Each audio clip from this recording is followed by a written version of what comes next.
Hi, everybody. This is Shane Schultz. I am the creator and host of the Arisen Strength podcast, and we are using Arisen Strength to the utmost this evening. Turns out that Google seemed to have crashed on us, and so we actually lost the live feed, and that's why we had to take some time in order to start a whole new one. And thanks to Wayne, the hack producer here. We were able to do that relatively quickly. So I want to say thanks, Wayne. Oh, you're welcome. Wayne's good. We've already been through that, but I'm really excited about this show. Because it's part of May being the Mental Health Awareness Month. That's actually right in my wheelhouse when it comes to being a public speaker. In fact, I'm going to be speaking at Samaritan Hospital in Troy, New York, this Friday, talking from a patient's point of view.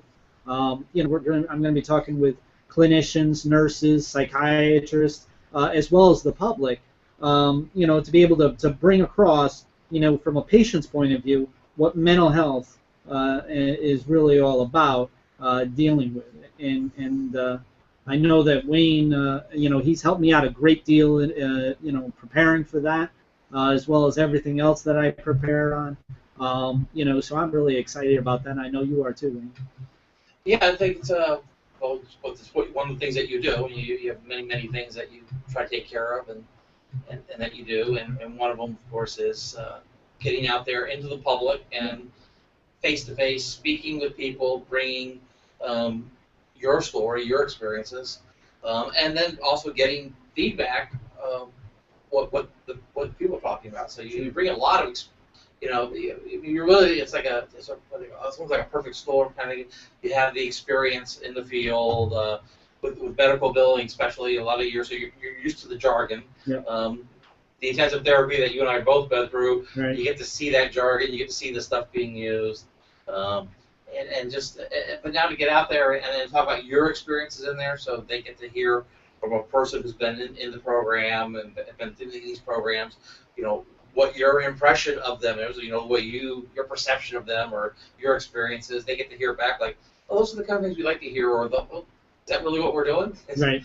A lot of it is, none of us are perfect. We don't ever know what exactly is happening in the universe, but we can only talk about our own experiences, and they get to hear that from somebody who's had a lot of experience, and I think the talks always go really well. You get a lot of positive feedback on that. They really do, because what's happened is that I used to say, being in the medical field, there's a sort of protocol that you deal with. So when you talk to a doctor, when you talk to a therapist, psychiatrist, you have a certain amount of respect for that individual, and you respect their education that they've been through. And so I used to, kind of say, well, I know that you guys know more than I do, but this is how I feel. And eventually what finally came out from some of them, they finally came out and said, you know what? You're the expert today, not us. And in fact, when I started thinking about it, I've got 20 years compared to their 8, so it's like, so it's definitely came across in a way that it was helpful to me, to where all of a sudden I was empowered to be able to advocate, for the patient's point of view, on a number of different subjects, not just mental health, but on a number of different subjects, talking about PTSD, which we're going to talk about tonight, talking about mental health, regards to medications and treatments and so forth, and giving that patient's point of view is something that's very important for them to understand so that they can learn and improve, share, just as much as what we do here. And then the other thing is, like I mentioned, one of the benefits of getting out there in public is being able to talk back directly from the people. They get to communicate directly with you. But hey, people on the show, they can communicate directly with us. Right. It's not quite maybe as two-way or direct as it might be in person, but if you're watching this live on YouTube, through any of our, through Facebook or however you're getting it, but it's ultimately through YouTube, you can click and join the conversation, and what it'll do is it'll open up a question and answer really it's a question asking feature where you can type a question to us, to Shane, to me, whoever we have guests. You can get your questions in now, get them in early, and you can start steering the conversation a little bit with your questions and your input. And that's just by clicking on join the conversation right there in your video window. It pops up. It looks like a little on-screen ad, but it'll your screen may flicker a little bit. It may change the format, but you won't be losing the show. You'll be getting the question window in there, and you'll be able to get in and type a question to us, and then you can communicate directly with us. It may take us a while to get you. We may not specifically say, here's a question from, but you can definitely change the direction of the conversation by the types of questions that you're asking, because we're going to try and answer those questions as best we can. Yeah, in one way or another, you're going to get your answer that you're looking for. And if I don't answer it right on the show, you can rest assured I'm going to contact you either by direct message or by phone even to be able to get that message across, my answer to whatever question that would be. And we learned that, from one of our members, at the Arisen Strength family. Nellie, she went ahead and she asked a question, and there it was. It popped up, and it's like, where the heck did that thing come from? And it was like, oh, this is cool. They can ask questions. That's exactly what we're looking for. It's one of the things that we've been trying to get to work out for the show and everything, so that we can have communication back and forth. And we plan on doing that more often. We're doing a lot of different things, lately. This week, we were able to utilize some equipment that I ran across to where we were able to do some voiceovers in regards to the commercials and so forth. That way everybody doesn't have to read like a whole paragraph, 2-3 paragraphs about what the show's about. They can actually hear it from my voice, and getting an understanding exactly my thoughts and my conviction about the show, and then we were able to do the final post. We were able to give instructions on how to get to the show, because I know that that's been part of an issue, is where people ask, because we don't have a website and we're not on TV, it's like it's kind of difficult in order to explain where to go. But we were able to do that, this time. So, we've been doing a lot of different things. One of the different things that we did is that we worked with, we started a dedicated effort towards donorship, we have our two groups. Well, actually, one's a group and one's a page.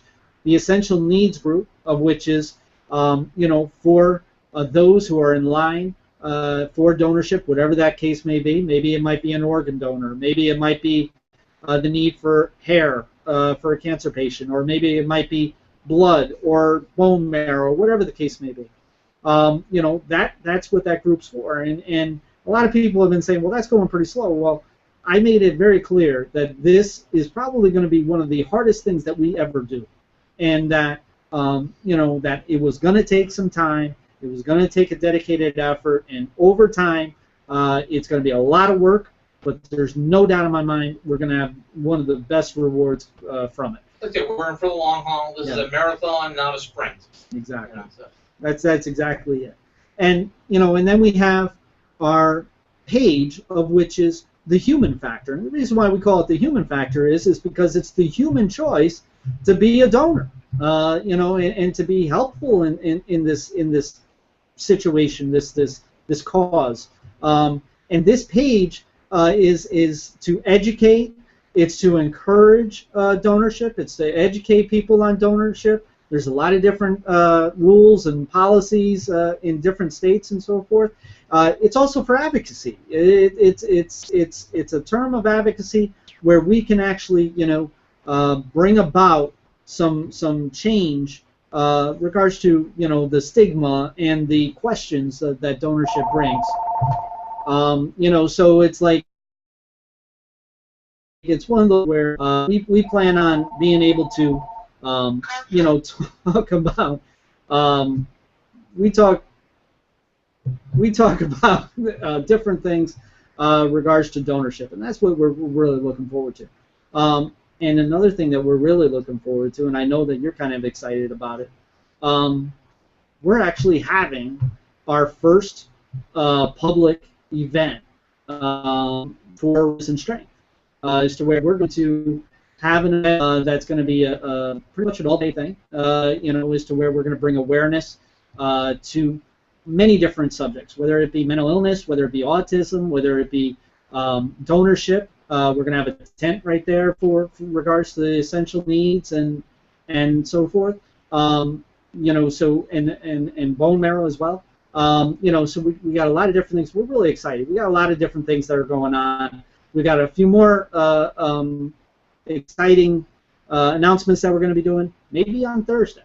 I know it's a cliffhanger, but maybe on Thursday we'll have something in place. For some of the things that we got going on. Yeah, we had that recap show on Thursday where we kind of clear up any loose ends that we may have left dangling out there, clear up any misunderstandings, maybe get a little bit more in depth with something that we mentioned that, hey, we should spend more time talking about that, but time constraints, we just can't talk about everything. Right. So the Thursday recap show is you're kind of behind the scenes or an after show. But that's a great place to tune in to get some of the announcements too for the stuff that we get to talk about later on. Yeah. And that's one of the things. One of the things that I can announce is that starting tomorrow, on Monday, I'm actually going to be co-hosting with Maria Guerra in her conference call. She utilizes conference call. It's a podcast. She actually uses a conference call to bring awareness to many different subjects in a way of positivity, and advocacy. And I'm really looking forward to doing that with her. We're going to start that tomorrow. It's called Our Voices. And it's something that we're building again. It's something that Maria really wants to do, and I'm really looking forward to doing that with her. So that's going to start tomorrow night at 7:30, and we will definitely be promoting that with the number so that you can call in and be part of the show. So I see one camera has gone down. Are we losing it again? We may have lost the camera. Oh, we're back. Okay, the one camera's back. Okay, so tonight we are going to talk about PTSD, folks. That's post-traumatic stress disorder. That's something that I know a lot about, and it's something that I can talk about for a long period of time. But this show is to bring awareness to post-traumatic stress disorder, because there are many people that are out there that actually have this condition and don't know it. And that's something that I can attest to is very dangerous in life. And that's something that, I want to do our best in order to be able to bring awareness to this condition, the symptoms of it, the stigma of it, as well as the way to be able, the treatments that are out there to be able to deal with the challenges of post-traumatic stress disorder or PTSD. In fact, we're going to have a special guest. Her name is Mary Ann Parker. Mary Ann is a Gulf War veteran, who deals with this condition of PTSD on a day-to-day basis just as much as I do. And I think between the two of us, I think we can bring a pretty good version of what it is that a patient or a person goes through while having the challenge of this condition. So, Wayne, I know you're excited about having Mary Ann with us. Yeah, this is a great opportunity to bring somebody in who's had some. She's going to share her experiences with us. And that's really one of the things that we do here. I mean, that's one thing I like about that human factor page. Mm-hmm. Is the key there is that it's about the people. Shane likes to talk about the doctors treat the patient. We like to deal with the people. We like to engage with the people. And really, in that note, we're not here to give medical advice. We're here to share experiences within the medical community. We're definitely big advocates for seeking professional advice, because when you try to do it on your own, you end up with that water on a grease fire. It's like people with the best intentions are just don't have quite the information that they need to announce you to make great to make the right step, take the right steps forward. And so by seeking professional advice, you can start cutting through a lot of myths, a lot of the just that water that's just going to spread the grease fire and cause some issues. Um, so we're not doctors, we're not medical experts. We're not medical professionals. We're definitely not trying to give anybody any medical advice, but we're just trying to talk about the issues, talk about our experiences, and then also recommending that hey, you should listen to your doctors. Not necessarily that you have to follow blindly what they say. Second opinions are great. We're big fans of that. But try and get your professional medical opinions and information from the medical professionals. But definitely listen to other people's experiences and see how they deal with it and what kind of things they go through. Yeah, we're absolutely, it's like Wayne said, and what I say all the time is that, we're here to support the person while the professional treats the patient.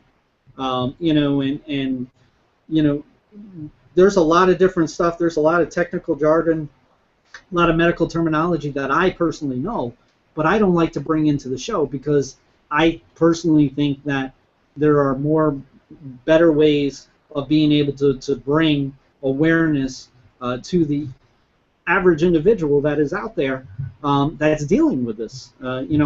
It's not always a professional in the medical field that's dealing with these types of issues, and so it's not the easiest thing to understand, so that's why we do it that way. So we are really happy to have our special guest tonight.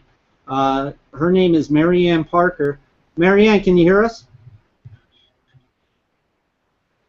Oh, hang on, Marianne. We got to put the speakers on. Bear with me. Put the phone on speaker. Try now, Marianne. Can you hear me? Yeah, we can hear you fine now. Okay. Okay, great. So, Marianne, thanks for joining the show. Oh, no problem. Happy to be here. Yeah, we've done quite a few shows together, actually. I just enjoyed having Marianne on a show with me to where we're able to kind of tag team together our different experiences regards to our challenges with PTSD especially, along with a couple other things, but mainly for the PTSD.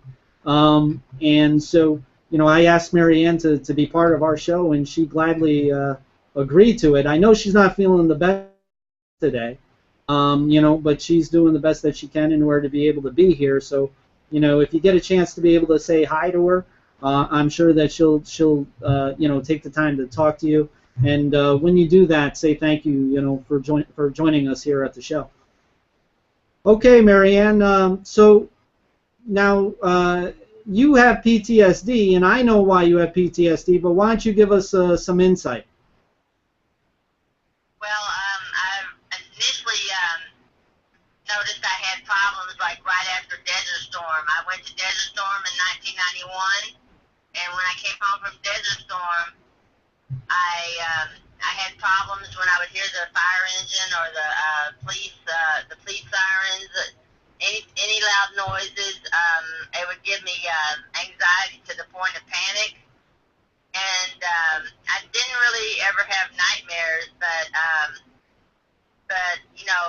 those sounds, made my heart race, and I was already having high blood pressure and anxiety since Desert Storm, and so I didn't really know, put a name to it as PTSD. So basically, the VA treated me with just medicine, to give me, different antidepressants, and I was on Xanax. They had me on Xanax for 14 years. Mm. And so I was dealing with that. I was having severe anxiety for 14 years, and I would have, sometimes to the point of panic. I especially get upset and agitated when there was news on TV about sending troops to Iraq or Afghanistan. That would, cause me a lot of trouble. Mm-hmm. So in late 2007, I moved down to Miami because there's a Gulf War illness doctor at the Miami VA, and so I moved down so I could see her for one of my other chronic conditions that I've had from Desert Storm. And when I was being examined by the primary care, Well, actually, let me go back. One night I was having anxiety so bad, and I went to the VA emergency room at the Miami VA, and they have a psychiatrist on duty, and 24/7 in the emergency room. And so I was having such bad anxiety. So then she had put a note to my primary care that I was assigned to, and then first they put me in anger management group. Right. And with other women, and that didn't work out too well because the women just bickered with each other, and I didn't really understand why I was in the anger management.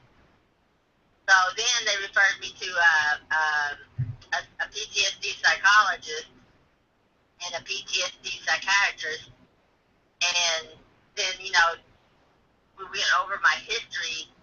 And, they had asked me if I had had any military sexual trauma, and I had told them, yes, I did have traumatic events within, 4 to 5 months after joining the Air Force. I was raped by a sergeant in my squadron in my dormitory room.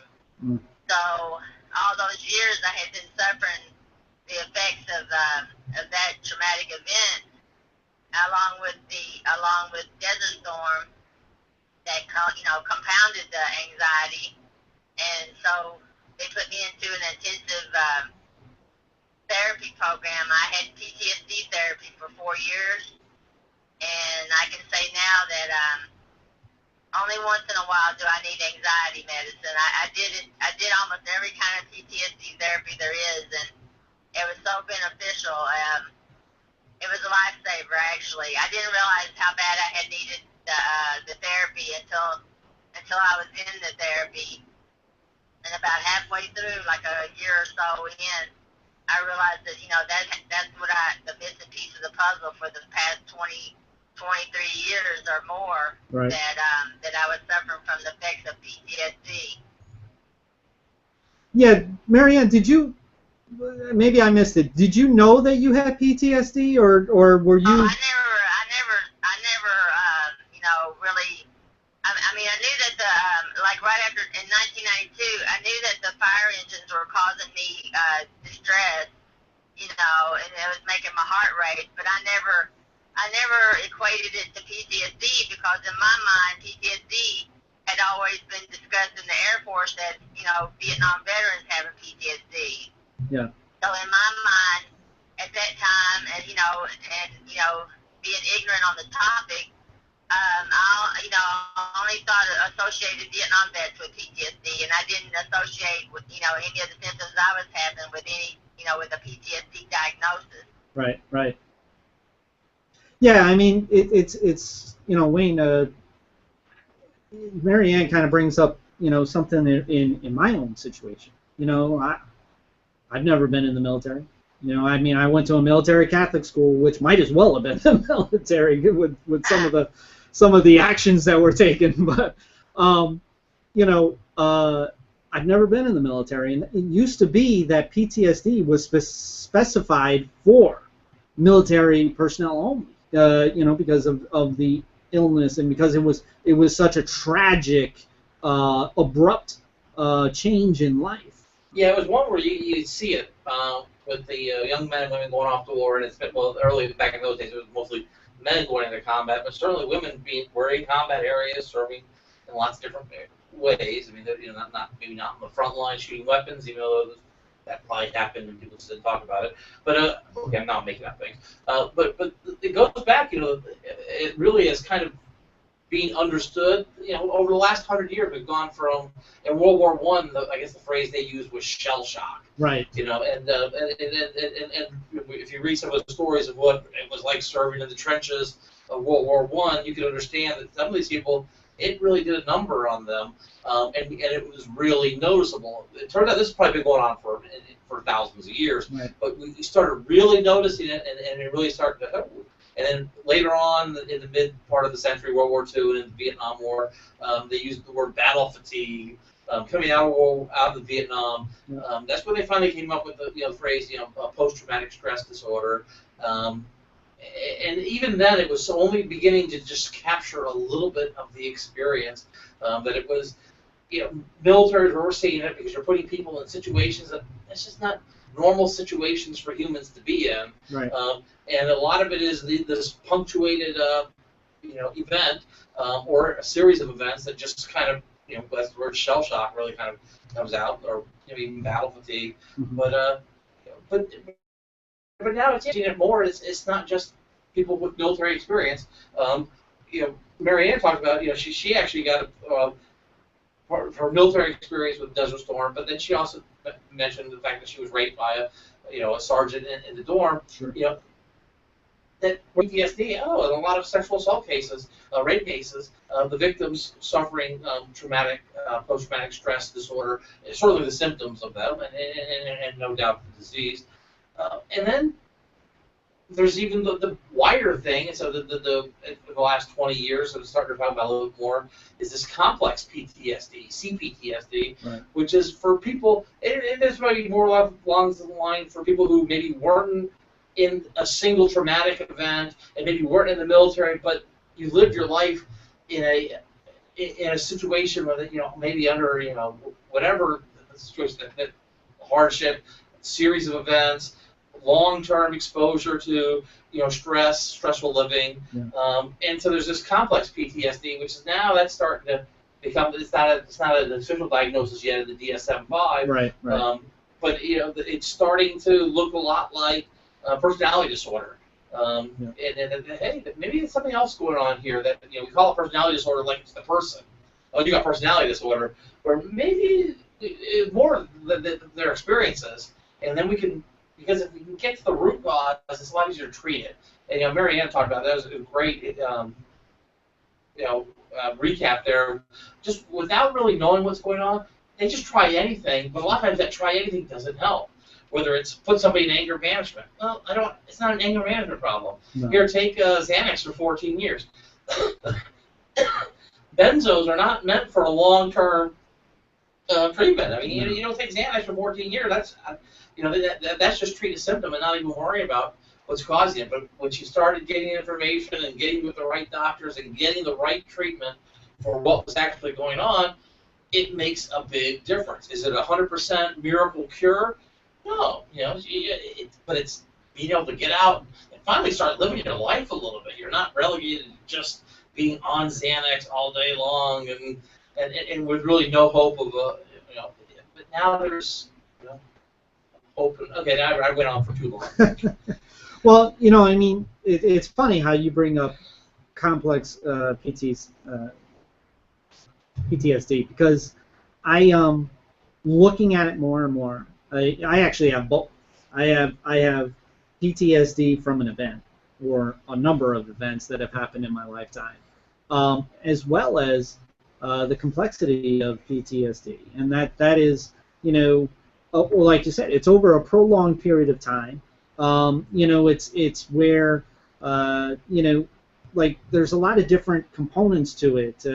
Whether it be that you feel entrapped, and when it says entrapped, it doesn't necessarily mean like a kidnapping or anything like that. It means like you're trapped within your own situation. Whether it be your, your family situation wasn't all that well. In my case, I was trapped within myself.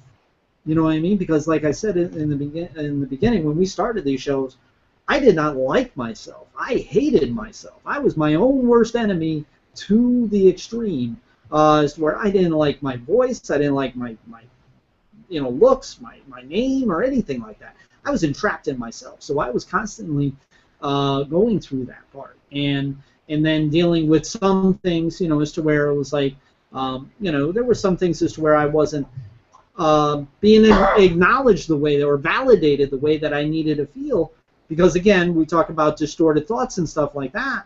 I had to validate what was going on inside me, and what was going on inside me was a world of hurt.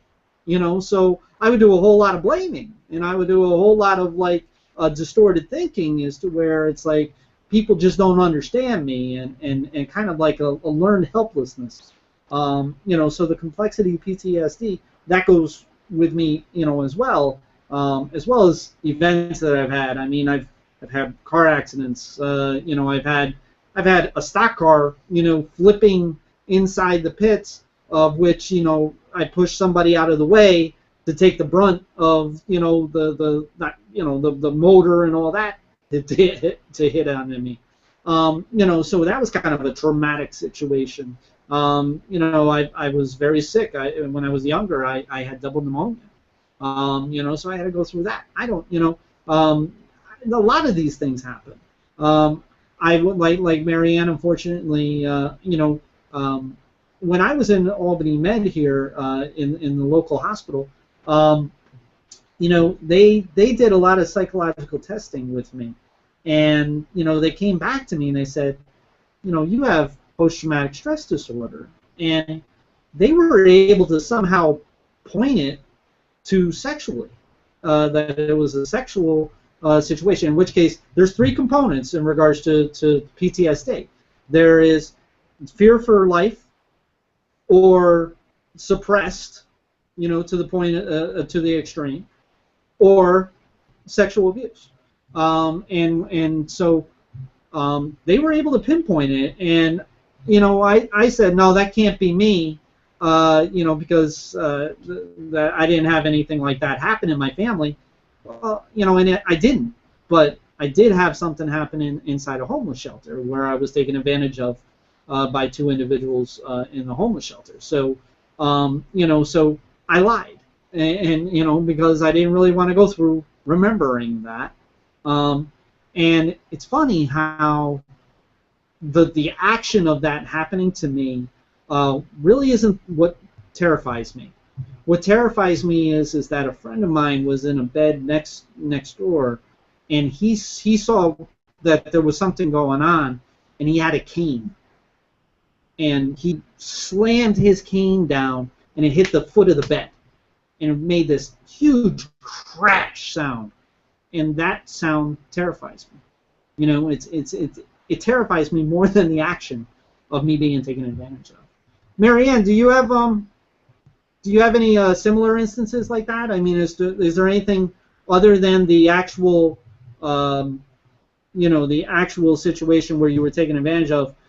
Was there any like noise, or was there any type of smell or anything that kind of set you off? No, PTSD triggers.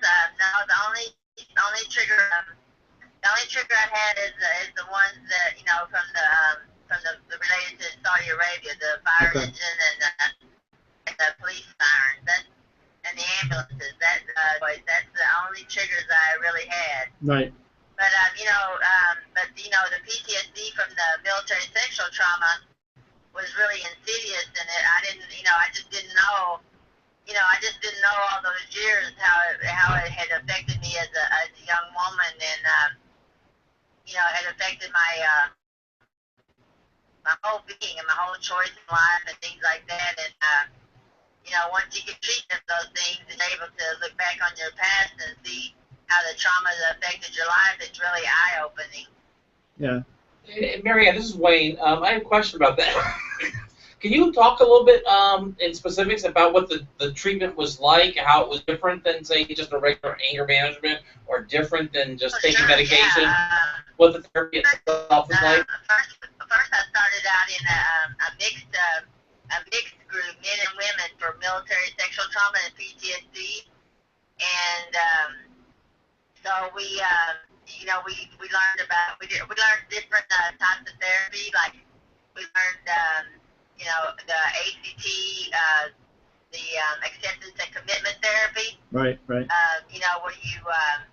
you put your you write down what situation happened to you during the week that caused you distress, and you write down that event, and then you put how you could have looked at it differently. Sure. And you rate your what emotions you're feeling when you were in the situation, and what emotions you're feeling when you're writing it down on the piece of paper thinking about it. And then you have a column for reframing how you could have thought about what happened, or who said what, how you could reframe that and look at it from a different perspective. And then those sheets, at first they were a pain, and I didn't really do them at first because it was homework, Right. And but once I committed to the therapy and I started doing those sheets, we besides the talk therapy in the group, we did those ACT sheets for 3 or 4 months, and then I moved on. We moved on to exposure therapy, which was you're talking in the group about what are things that you can't do because of the PTSD. How isolated are you? And different people in the group were at various stages of isolation, or how they could function in public. So in the exposure therapy, you pick something that's really that you really haven't been able to do in years, because of anxiety from the PTSD, or the different social anxiety and things like that from the situation. And you slowly expose yourself to it. Like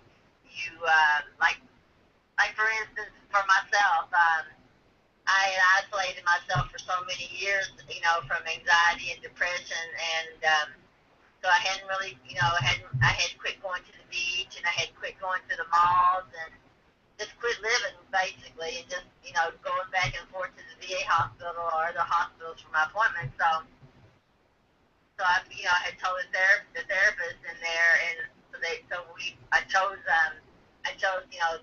go to the beach, to try the exposure therapy, to go to the beach and be around a bunch of people at the beach by my house, and it would go week by week, as far as how you were progressing. So the first week, I went over there to the beach, and I looked around at all the people out there, and I went back home. Yeah. And then, the next week, and then each week you tell how you're coming along, and how you feel about it, and what kind of symptoms, if you're having any symptoms. So then, the second week I went back to the beach, and I sat out there for, 15 or 20 minutes just in my, t-shirt and shorts. So then gradually I was able to go out there, and with the help of involvement therapy that we had in the group, I was actually able to go out there and, in my bathing suit and have a whole afternoon and enjoy myself just like back in the old days, mm-hmm. Before all the trauma happened to me. So that was very helpful. And then, so I was in the group therapy for about 15 months, and we tried different types. We did the ACT therapy, acceptance and commitment, and then we did the exposure therapy, and then we did talk therapy. Based on how comfortable you were able to tell what's going on in front of a whole group of men and women, mixed group. And then from there, I graduated to individual one-on-one, more intensive type of therapy. Right. Yeah, where it was just stop me if I'm going on. If no. You ask me a question or something. No, I'm gonna stop you. Now you did Did you say did you do hypnotherapy? No, I didn't do any hypnotherapy. You didn't do any? Yeah, that didn't work very well for me. I mean, for me, the situation is that I had all these. I had a number of things that happened. Hell, I had 4 broken arms. You know what I mean? And not one of them was done, in my sleep. I was like, little Evel Knievel, and so I've been in some dramatic situations as to where, I broke my arm and going through all that. But the thing is that, like what Marianne is talking about, how she wasn't able to do things, she was suppressed, right? Which we talk about all the time with Arisen strength. I was a little bit different. I did things. I was in total denial. I was just in total denial that there was something that was mentally or physically wrong with me. Like for instance, if somebody was to, like, if I was playing a football game or something like that and people tackled me, I would go insane. I went, and I used to think that it was just because I was claustrophobic, but it wasn't even close to that. And it was like an anguish, as to where if I was being held down, that would be a problem. You know, and the way that I found these things out, and that's why I asked Marianne if she had, you know, what type of treatments that she did and everything. While I was in denial and so forth, I was going through hell. I was still, you know, I mean, I had a, you know, my mind was distorted thinking, you know, saying that, you know, I'm going to be in pain for the rest of my life in some manner, you know, as to where, you know, I don't go into restaurants unless if I'm in the table to where I can see the door. You know, I mean, I know exactly where the escape routes are. I know where somebody's going to be coming in. You know, you follow me? Because and that's what, like, my aunt always used to say. Well, you know, you're always holding on to the negative. And I used to look at her like she had three different heads, because I'm not a negative guy. You know, it's like I go out of my way in order to try to be nice and try to think the best of people. You know, so I would look at her strangely. But as I learned about this, I came to realize that it wasn't so much that I was always holding on to the negative. I was prepared for the negative. I was prepared for the most negative thing that could happen, and that would be a danger towards me. You know, so that was one of the things that was me. And for me, you know, I was in intensive therapy, and I'm sitting at a table, and I can remember this like it was just an hour ago. You know, and I'm sitting at a table, and people are going over different symptoms of things, of, you know, what they go through and everything. And it was just really like ringing my head. You know, it was like a bell each time that they would say something that I could identify with. And I finally just jumped up and I said, "What is that? Tell me what that is, because I live with that. I need to know what that is." And I had no idea what it was. And then it came to find out, you know, they look at me like I'm crazy, and they sit there and they say, "Well, that's PTSD. You know, that's post-traumatic stress disorder." And then I realized I'm in a PTSD group, so it made sense. You know, but it was one of those things is to where I had no idea that this was happening with me. And my way of things, and Marianne, tell me if you kind of felt that way too, is that why do I want to remember something that I just want to forget anyways? You know, I mean, that's right, yeah. that's how I was. I didn't want to know about it. I didn't want to think about it. I just wanted to get over it. I wanted to get by it, get through it, whatever, you know, and be done with it. You know, but then I didn't realize how bad my instincts are, you know, based off of my challenges. And one of my challenges is PTSD. So, like, my instinct, like I said, if I go into a restaurant, I know where everything is. I know where all the doors are. I know what's going on. Wayne and I, we joke about it all the time. If there is a car door that's outside the front of the house and it closes, I know who's getting out of that car. I know I can hear a voice. I can hear a voice from a very far distance and be aware who that individual is. And Wayne would just look at me. He just let it go, will you please? But, you know, I mean, it was one of those things as to where it's like I can't let that go. That's my instinct. That's the way that I I say we kind of chuckle and laugh a little bit, only because we live with it and we deal with it. But it is definitely 100% real serious business. And, you know, we're making the effort, both of us, and Mary, you know, to get the treatment. So if we kind of laugh and chuckle about it, we're not making light of it. Right. And I think Marianne made a great point when she was talking about when she was just getting into this therapy. Now, there's this period of time until you can buy into it. It's not an overnight, oh, I'm all of a sudden fixed. It's like anything else in your life. In order to change your perspective, to change the way you look at something, it takes a little bit of time. It takes a lot of faith, and it takes a little bit of time. And over time, slowly, you start getting it. You start getting it. You know, you go from thinking of it as a homework assignment to, hey, look at it. This is actually something I think, you know, I'm buying into it. You know, I see a lot with, I deal with a lot of people within recovery from alcohol abuse of mine, and we see a lot of these new people, and the things you say to them, and it just is like in one ear, out the other, or they can't ever imagine never drinking again, or, you know, whatever the little thoughts they have in their head. You know, we all do this. You know, it's our old way of thinking is like an anchor, and sometimes that's a good thing, but sometimes that anchor is weighing us down, and we have to let go of our old way of thinking, and we have to be willing to embrace something new, and that embracing takes time. Well, I mean, it's like the last show, or the show before that, with depression, where I went over the written piece that I did, I want my money back. It's a lot to do with my instincts. It's a lot to do with how I felt inside. You know what I mean? And it's like I had no idea why the hell I felt the way that I did. I just knew that I did, and I didn't know what to do about it.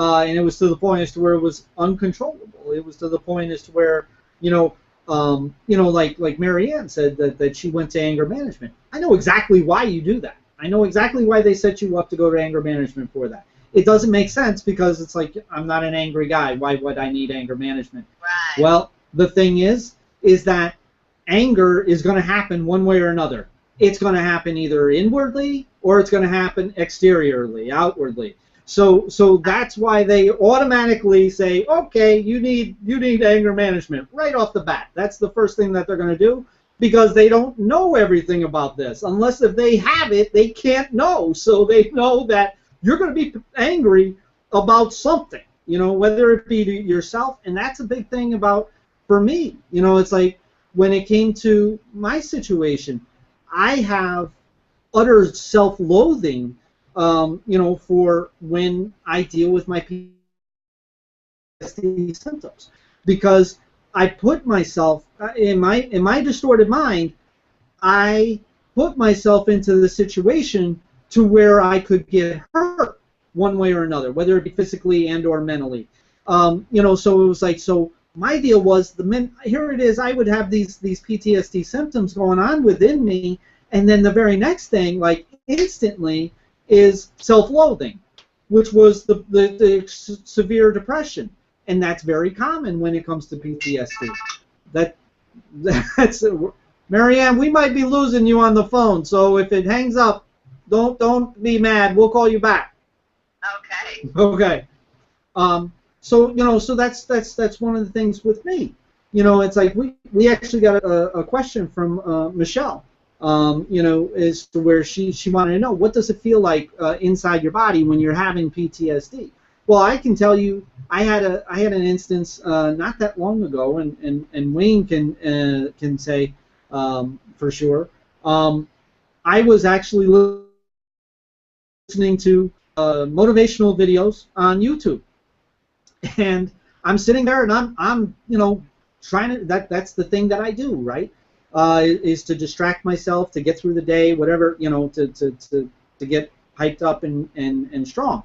Okay, so I'm watching the video, and just on one of those videos happens to be their logo is doors closing.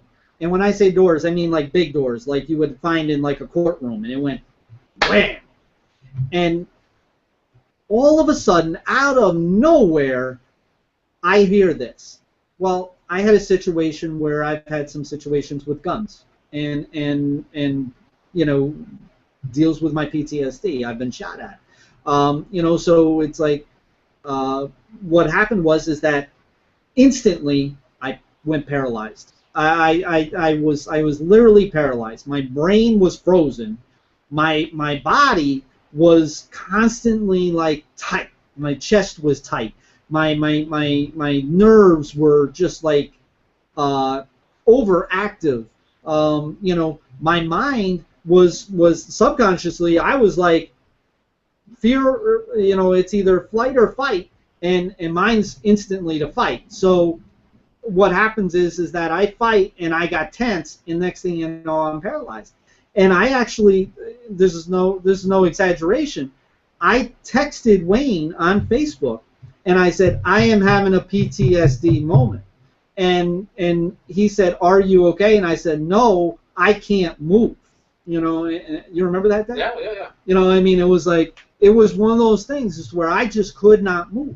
And, and then another situation is to where, not that long ago, about a month and a half ago, I have PTSD symptoms within me, and it happened to be, I went back to some therapy to where my best friend, I went to, my best friend and I, we went to the same type of therapy. He's passed away tragically. And the last time that I saw him was the last time that I was at this therapy. Well, all of a sudden, I had these PTSD symptoms going 24/7. It was like somebody took the switch and just left it on and walked away. And here it is. I'm like constantly fully aware everywhere. I know, it's like I'm on like this hyperdrive. And so it's like, so I sat there, and it was like 4 or 5 days is where I have PTSD symptoms straight right on through 24/7. You know what I mean? And sleep-wise, I don't get much sleep at all. You know that. I get about 4 hours sleep a day. And God forbid if somebody moves, they don't have to really make a whole lot of noise. If they move, I know it, and then I'm automatically up. I mean, my situation where I was sexually taken advantage of was when I was sleeping. So that's one of those things as to where, if I hear something, I'm going to wake up. So those are the types of feelings that I had. I think, what was her name that was on the autism show? She made it sound. She said, take a soda bottle and shake it up, and just put your thumb over the top of it, and just wait and see what happens. That was pretty much what it is that I felt, and she probably has PTSD because of what it is that she couldn't get out. She was constantly being suppressed over time, so it's not out of the realm of possibility. That's what she was feeling. How about for you, Marianne? When you felt the symptoms when they were at their strongest, how would you describe what was happening in your body, the physical sensations? My heart would be racing, and my chest would get real tight. I'd have chest pain, and I would think I was, might be having a heart attack. Well. And I would break out into sweat, sweat a lot, and usually that was pretty much it. Or sometimes I would get anxious to the point where my hands might shake a little bit. Yeah. But that was basically the only, really the most difficult senses I had. Yeah, like my fingertips would tingle and they would ache. It was like because they were constantly, because like one of the things that I do is I constantly, it's almost like electric comes out of my fingertip. As to where like I'm trying to work my way through or distract my way through, and I'll just flex my hands or my muscles, and it creates obviously an aching, and it's like it's just one of those things as to where it feels uncontrollable. It feels as if like it's never going to end either. It's almost like you open up this can and it's never going to end. It's going to be the same from now on forever.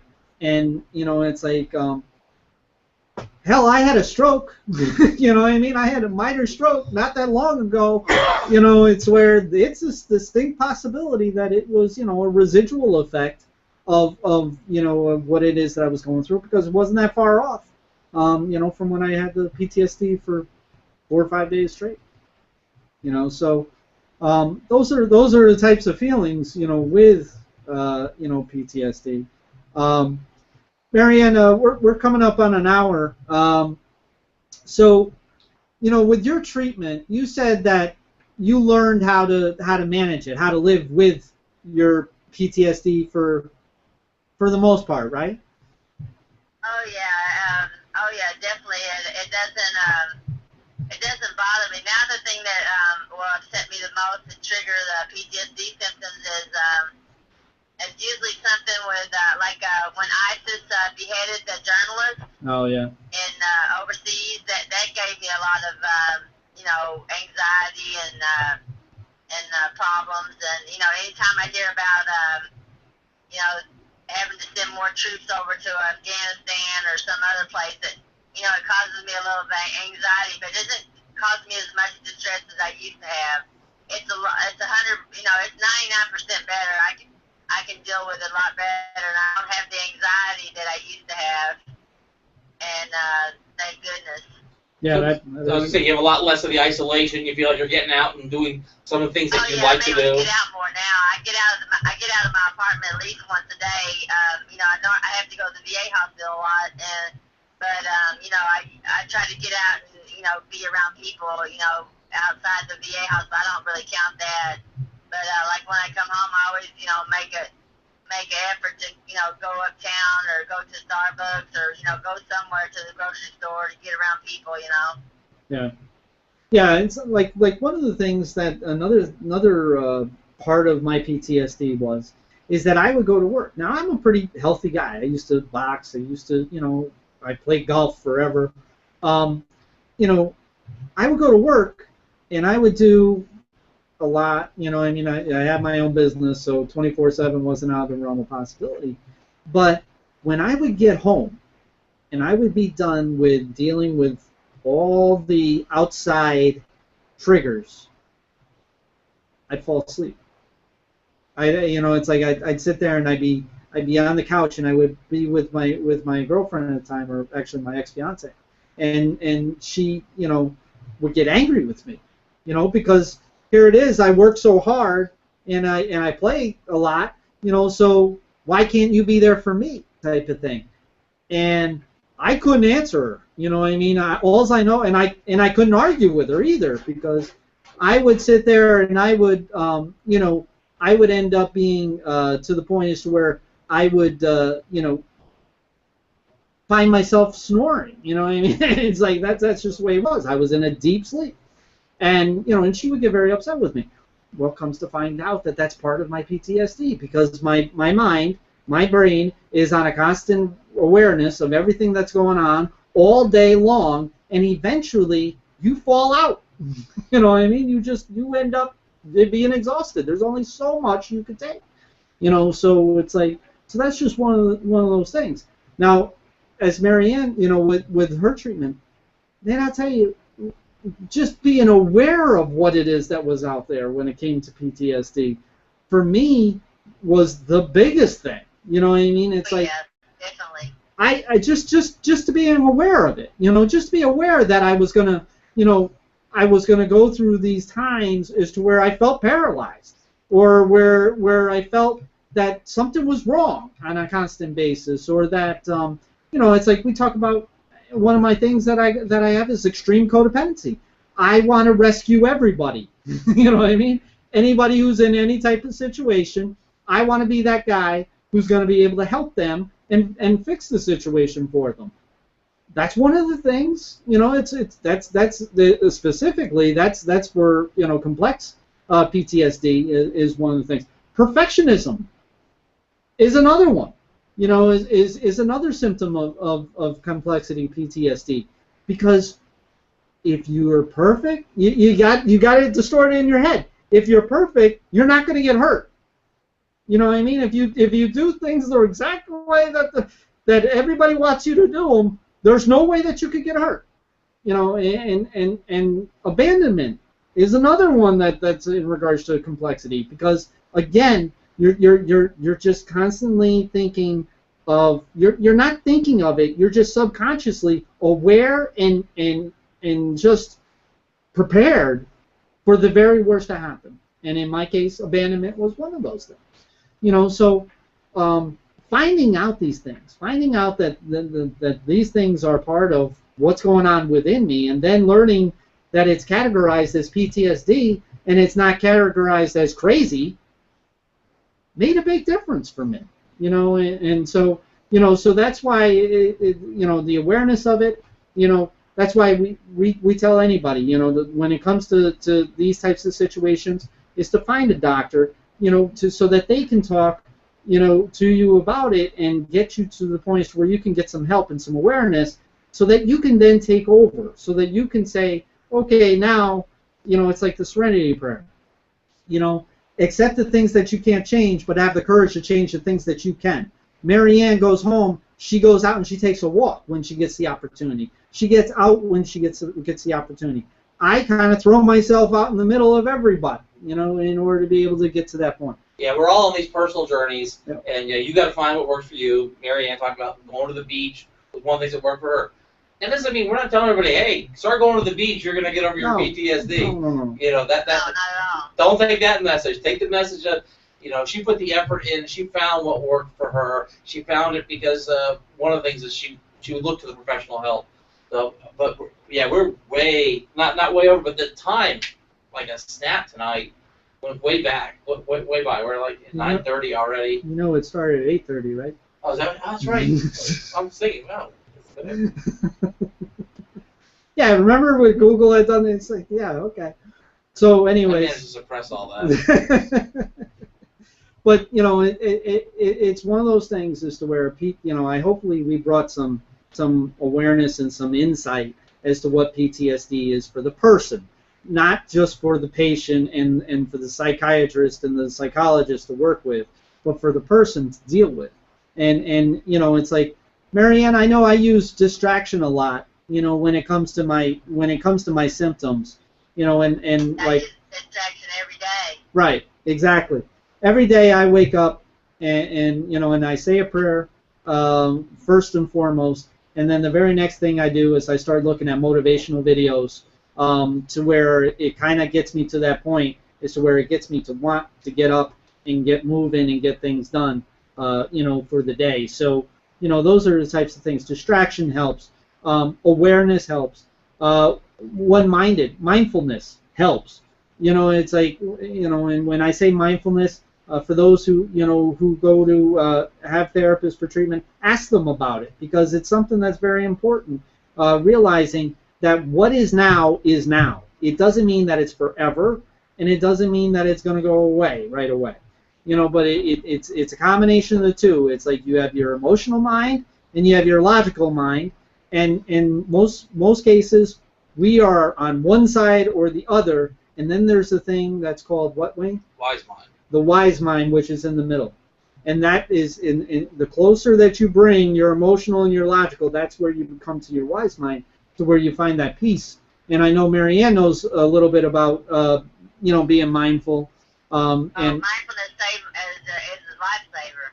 Right. Mindfulness, that was one of the major keys to my recovery from treatment from PTSD. Right. Mindfulness was a huge part of it. Yeah. Once I learned mindfulness, everything got a lot better real quick. And that comes from DBT or CBT, cognitive behavior therapy, and dialectical behavior therapy. You know, I mean, these are, I call it diabolical, you know, behavior therapy, to joke around, you know, but if I didn't have it, to be honest with you, I wouldn't have known, you know, that, you know, I'm to the extreme. I knew I was to the extreme. I just didn't have any clue that there was any way of getting to the middle, to that wise mind.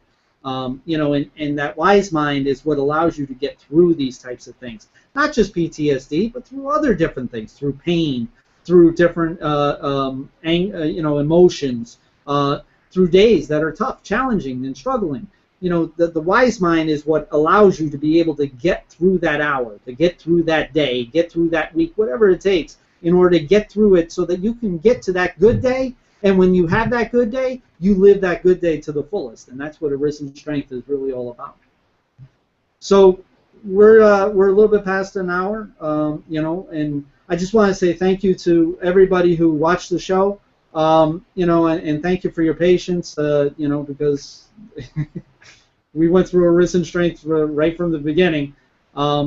You know, Marianne, thanks for joining us. It really has been a pleasure. Thank you, Marianne. Oh, thank you so much for having me.